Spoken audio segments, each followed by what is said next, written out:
Hello everyone, welcome to my channel. My name is Helena Woshini and I am a Nigerian immigrant living in Regina, Saskatchewan, Canada.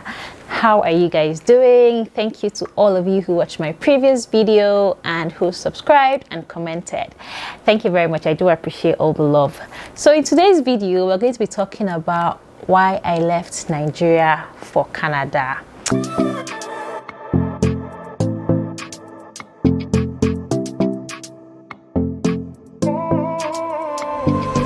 Okay, so the first thing I would like to say, or my first reason for wanting to leave Nigeria, was I felt really stuck in my career. This is not to say that if you do not like your job or if you're not happy with where you're working, the next step is to run out and relocate. Nope. I did try to make other decisions. I looked out for jobs in other places. I tried to make myself happy, you know, regardless, but it just wasn't working. It's not like where I was working was a totally bad place. I mean, there were so many good things about it, but I felt like we were not on the same wavelength. You know, the growth was very slow, if at all there was any. The growth was really slow. Things were not just moving as fast as I wanted. You know how you would have your own dreams, your own goals, like maybe at a certain age you should be this, or you should have had this, or you should have progressed to a certain level.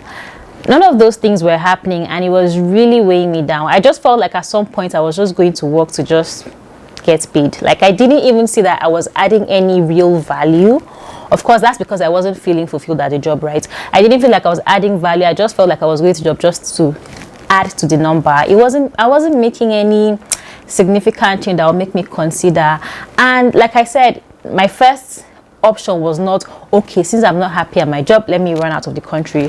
No, I actually tried to get jobs in other places. Like that was my major reason for wanting to leave Nigeria. I just thought I could start again on a fresh slate, change my career if possible, do something new, and that was just the motivation for me at that time.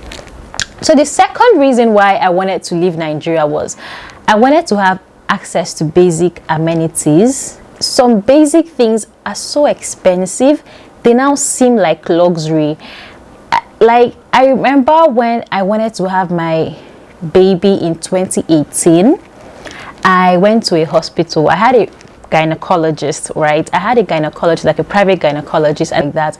I just thought to myself, how about if I just have this baby in this gyne's hospital? Let him just deliver the baby for me, since he's like, I mean, we're very close, right?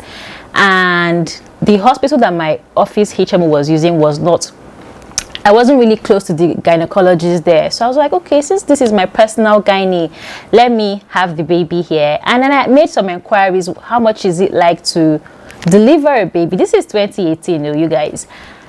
He said to have your baby through vaginal delivery was going to be 600,000 naira. And if you want to have a cesarean section, it's going to be 1 million naira. And let's say an emergency happens, maybe you planned for vaginal delivery and something happens and you have to quickly cut you up to take the baby, it's going to be like 1.5 million naira. And the price would obviously increase if your baby, if you're having multiples. You guys, I was like 600,000 naira to have a baby. Now, this is not, in all honesty, this is money that we could actually afford at that time. But then looking at it on the broader perspective, how many Nigerians can afford 600,000 naira for vaginal delivery?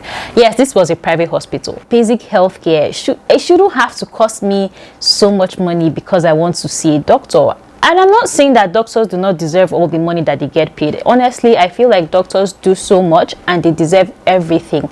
However, I still feel like the government has a part to play to kind of subsidize these things or balance it up so that I, as an individual, I'm not spending so much money. It's just crazy, to be honest, to think about it. And that's just even one sector. If we now even talk about education, you guys, I went to a private secondary school, a private university, and I know how much we paid for school fees. I can't even remember the years, but this was like far back. I can't even imagine what it is like as at today. Private universities, you guys, if you're not like a politician at this point, or if you don't have one money saved up somewhere, or somebody gave you one trust fund or anything, trust me, you're going to be paying through your nose. It's so expensive, and of course education is expensive, like we know it. But my point is, just make the alternative good quality as well, so that even if I can't afford a private university for my children, I should be able to send them to public schools and be happy about it, and not feel guilty like, oh, my parents sent me to private universities, why am I now sending my children to public schools?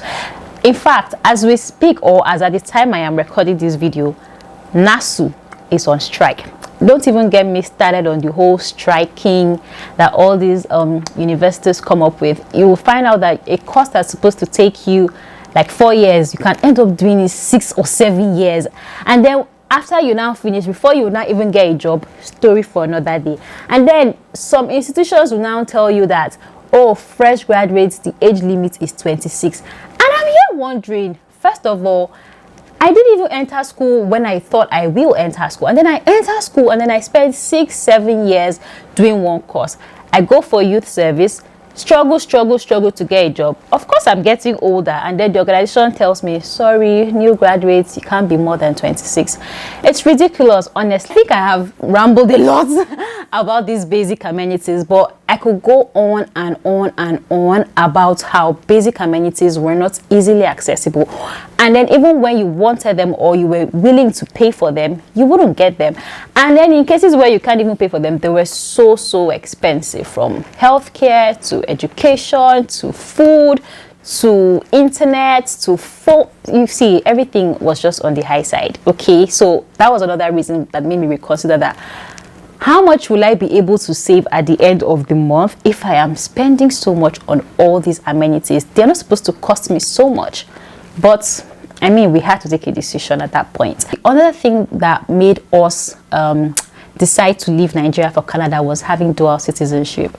See, dual citizenship is it's a luxury that I am very grateful for, that something like that exists, especially when you're coming from a country where there's so much uncertainty or insecurities. You just need to have an option.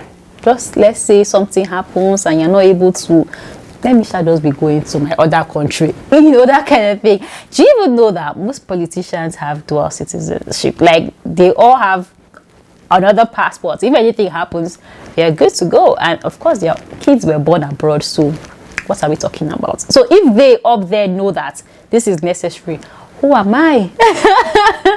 Who am I not to consider it? Like, who am I? So yeah, that's another thing. And like I said, another thing about having this option of having another passport is it allows you to visit more places. Not every time I apply for visa, not every time get. Now, I'm not saying Nigerian passport is bad or anything, but just having that other option, it sometimes makes things faster. Let me even give you one gist. So my husband used to work somewhere, I can't mention the name, but it's a very popular place somewhere, and in that organization, right, people who did the same jobs just like him, like, I'm not even joking, I'm not even exaggerating, like the same grade, the same role, the same job description, everything totally alike, were paid more than him because they had a different passport.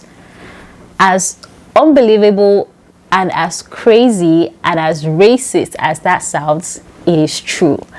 And I'm just like, so wait, are you now judging my skills or judging me or paying me just because of the kind of passport I carry? I mean, it's crazy thinking about it, but that is really true. So people who came from the US, or people who came from Canada, or from even the UK, were paid more than he was paid just because he had a Nigerian passport. If you were in that situation, please tell me, will you not feel bad?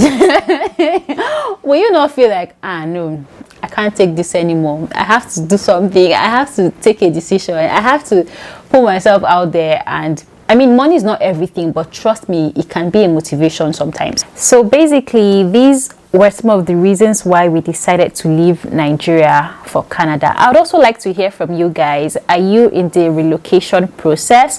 Have you already relocated? What were some of the reasons that influenced your decision? Please leave it in the comment section so that we can continue this conversation. If you liked this video, please subscribe, please like it, please share it, and I'll see you in my next video. Bye guys.